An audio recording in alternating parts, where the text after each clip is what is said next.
أما بعد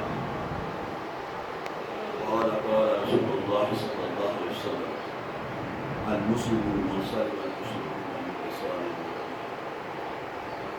صدق الله العظيم. جناب محترم مقام سابقہ غلام صاحب شاہدانی اور دیگر سامعین کرام، السلام علیکم ورحمۃ اللہ وبرکاتہ۔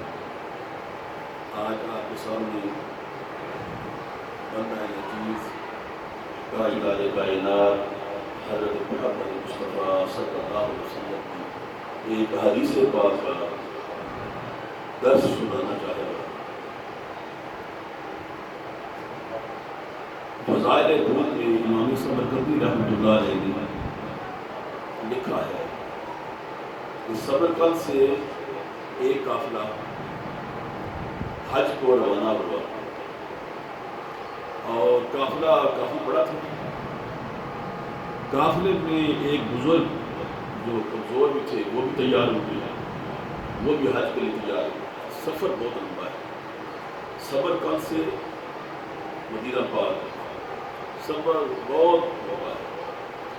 جب یہ قافلہ چلتا چلتا کوفہ میں پہنچا، کوفہ کی آب و ہوا جو تھی گرم تھی، تو وہاں پہنچتے ہی جو بزرگ تھے عمر رسیدہ تھے وہ بیمار ہو گئے، تو ساتھ اس کا بچہ تھا اس کو سنبھالنے کے لیے۔ جب دیکھا قافلے والوں نے کہ یہ بیماری تھوڑی سی طویل ہوتی جا رہی ہے، تو قافلے والوں نے اسے کوفہ ہی میں رہنے دیا اور قافلہ آگے گزر گیا۔ اب چند دن وہ امام سمرقندی رحمۃ اللہ علیہ دیکھتے ہیں، چند دن وہ بیمار رہے بزرگ، اور اس کے بعد وہ فوت ہو گیا۔ اور دیکھا اس بچے نے اپنے باپ کو آنن فانن، اس باپ کے مرنے کے فوراً بعد اس کے چہرے کا رنگ بدل گیا۔ انہوں نے دیکھا کہ اس کا چہرہ کالا سیاہ ہو گیا اور ایسے جیسے گدھے کا لمبا چہرہ، اس طرح گدھے کا سر۔ بچہ بڑا پریشان، جا رہے ہم حج کرنے تھے، بیمار ہو گیا، باپ فوت ہو گیا، پھر مرنے کے بعد باپ کی حالت بھی خراب ہو گئی، چہرہ بھی کالا سیاہ ہو گیا، لمبے گدھے کی طرح لمبا بھی ہو گیا، بہت پریشان ہے۔ میت پڑی ہوئی ہے، اس بچے نے آپ کی چادر میت کے اوپر بچھائی اور آرام سے بیٹھ گیا۔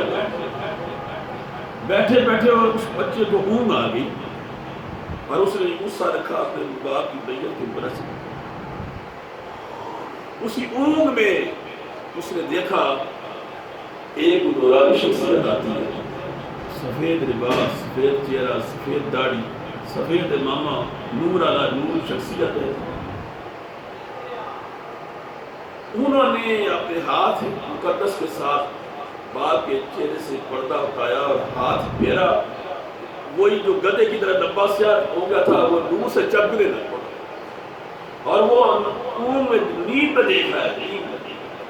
جب اسے دیکھا کہ میرا باپ اب اتنا نور سے چمک رہا ہے، اس کی آنکھ کھل گئی، تو دیکھا تو سامنے وہ جس کو خواب میں دیکھ رہا تھا وہ سامنے کھڑے ہو۔ اب وہ جانے لگے نا، اس بچے جوان نے دوڑ کے قدموں کو پکڑ لیا، حضور آپ اتنا تو بتا دیں، ہم بے سہارا تھے، یہاں ہمارا کوئی رشتہ دار نہیں ہے، ہماری کوئی برادری نہیں ہے، ہمارا کوئی تعلق والا نہیں ہے، آپ نے فرمائی ہے آپ اپنا تعارف کروا دیں۔ اس نے کہا بیٹا میں محمد رسول اللہ صلی اللہ علیہ وسلم، میں مدینے سے چل کے یہاں آیا ہوں۔ کیوں آیا ہوں؟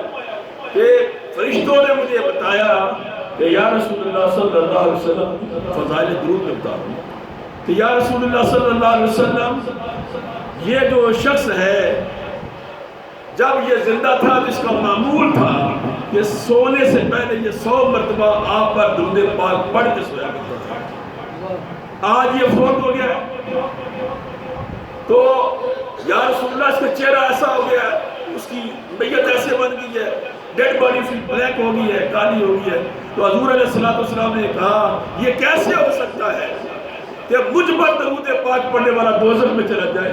یہ ایسا نہیں ہو سکتا، تو اس لیے میں آیا ہوں، تیرے باپ کے چہرے کے اوپر میں نے اپنے دست شفقت رکھا ہے، اٹھو صبح اعلان کرو، اپنے باپ کا جنازہ پڑھاؤ تو دفن کر دو۔